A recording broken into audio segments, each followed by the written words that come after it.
Are you unsure if your roof needs repair or replacement in Hickory, North Carolina?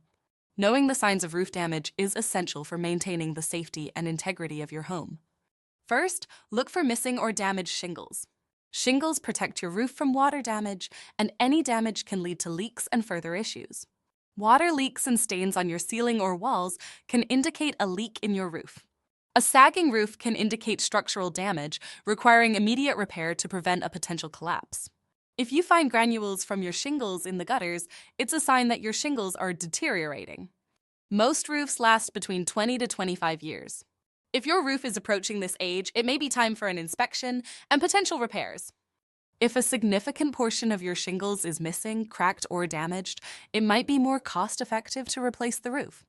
Persistent leaks and widespread water damage to your home's interior or the roof deck can indicate that a replacement is necessary. Mold and mildew growth on your roof or inside your home can indicate moisture problems caused by a failing roof. An old or damaged roof can affect your home's insulation, leading to higher energy bills. Conduct a visual inspection of your roof and check your attic for signs of water damage. Hire a professional roofer for a thorough assessment.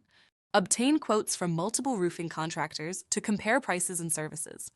Consider the long-term costs of repair versus replacement. If you suspect any issues with your roof, reach out to RoofWorks to book a free roof inspection today.